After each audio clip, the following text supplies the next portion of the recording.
नमस्कार, मैं राधिका गुजर एचपी न्यूज 24 पर आप सभी का स्वागत करती हूँ। आइए रुक करते हैं आज की खबर की। ने मजदूरी करके पढ़ाया, होनहार बेटे ने पढ़ाई से गरीबी को पीछे छोड़ा, किया परिवार का नाम रोशन। भारतीय रेलवे में अधिकारी की पोस्ट के लिए हुआ चयन। सभी लोग अपने जीवन में बहुत कुछ करना चाहते हैं, परंतु सिर्फ चाहने मात्र से ही इंसान को अपनी मंजिल नहीं मिलती है। अगर अपनी मंजिल को हासिल करना है तो इसके लिए जीवन में कड़ी मेहनत करनी पड़ेगी और मार्ग में आने वाली कठिनाइयों का सामना करना पड़ेगा। तभी आप वह हासिल कर सकते हैं जिसकी आप चाहत रखते हैं। आज हम आपको एक मजदूर परिवार में जन्मे राहुल प्रजापति की कहानी बताने वाले हैं, जो राजगढ़ जिले के नरसिंहगढ़ ब्लॉक के ग्राम सेमला घोंगा निवासी है। मेरा नाम राहुल प्रजापति है। मैं ग्राम सेमला घोंगा में रहता हूँ। मेरे पिताजी का नाम श्री राम प्रसाद प्रजापति और माताजी का नाम कमलाबाई है। मैंने हमेशा से गवर्नमेंट स्कूल से पढ़ाई की है और मेरी कॉलेज की स्टडीज़ भी गवर्नमेंट से हुई है। मैंने शुरुआत कहाँ से पढ़ाई की आपने? शुरुआत मेरा पहली से 5वीं तक हमारी कॉलोनी में स्कूल है, उससे मेरी 5वीं कक्षा तक की पढ़ाई हुई है। इसके आगे हमारे गांव में 8वीं क्लास तक का सरकारी स्कूल है, उससे मेरा 8वीं का अध्ययन ख़त्म हुआ है जी। इसके बाद मैं 9वीं से 12वीं के लिए कुरावर गया।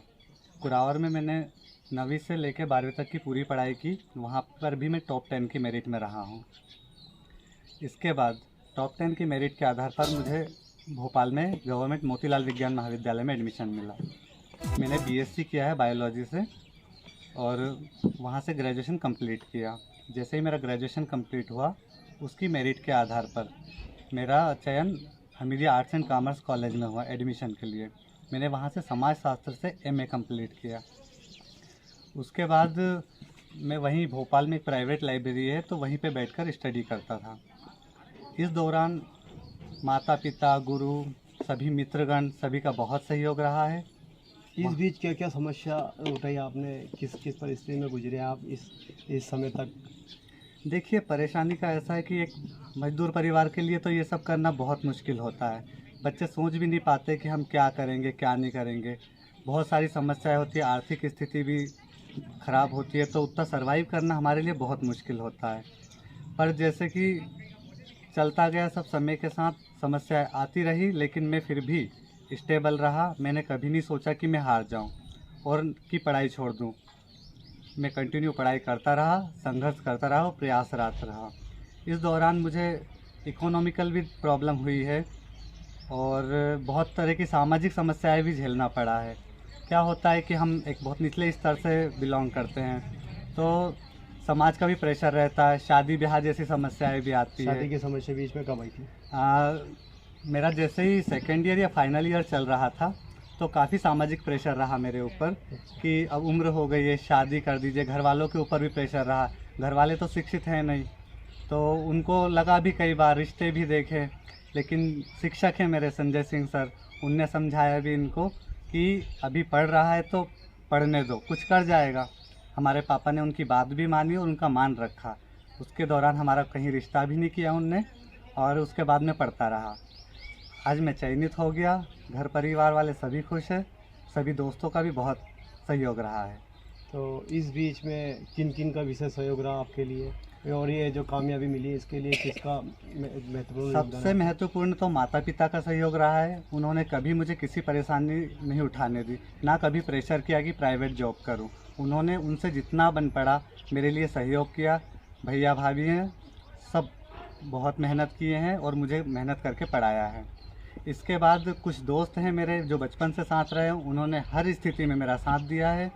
जैसे फिर मैं भोपाल गया और तैयारी करने लगा, वहाँ पे भी कुछ मित्रगण हैं, उन लोगों ने हर परिस्थिति में मेरा साथ दिया और विश्वास किया है कि मैं कर जाऊँगा। और स्पेशल विषय विज्ञान के टीचर हैं हमारे गवर्नमेंट हायर सेकेंडरी स्कूल में, संजय सिंह सर। उन्होंने तो मुझे हर कदम पे सपोर्ट किया, हर तरह से, फाइनेंशियली भी और मानसिक रूप से भी बहुत हिम्मत दी, बहुत मोटिवेशन दिया। उनका तो मैं तहे दिल से आभार करता हूँ। उनका मेरे जीवन में बहुत विशेष योगदान रहा है। आज के युवाओं के जो पढ़ रहे हैं, युवा युवतियाँ, तो कई समस्या आती है, उनके लिए क्या संदेश है आपका? मैं यही कहना चाहूँगा कि समस्याएं चाहे कितनी भी आए, हर व्यक्ति ये सोचता है कि मानसिक रूप से डिस्टर्ब होते हैं कि हम पढ़ रहे हैं तो नंबर कम आ रहे हैं, या और भी अनेक समस्याओं से जूझते हैं, जैसे कि हम नहीं कर पा रहे हैं। कभी कभी 1 से 2 2 3 3 एग्ज़ाम में हम फेल हो जाते हैं। लेकिन हमें उनसे घबराना बिल्कुल भी नहीं है।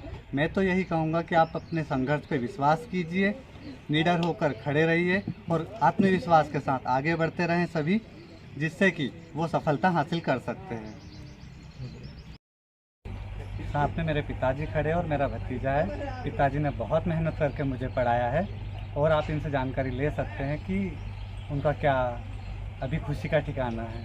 और आपके बालक को पढ़ाने में क्या क्या समस्या देखी काम मेहनत कर पढ़ाया, कुछ भी नहीं। क्या काम करते हैं अपने? मेहनत मजदूरी करते हैं, पोल्ट्री फार्म पर काम करता हूँ। जमीन कितनी है आपके पास? कुछ भी नहीं है, मजदूरी के सही पढ़ाया। मजदूरी से ही पढ़ाया। तो आपने क्या क्या समस्या देखी उनकी पढ़ाई के साथ साथ? बहुत समस्या देखी। और क्या संदेश है अन्य लोगों के लिए, आपके जैसा बहुत अच्छा पढ़ना चाहिए, बच्चों को हिम्मत देनी चाहिए? हिम्मत देना चाहिए।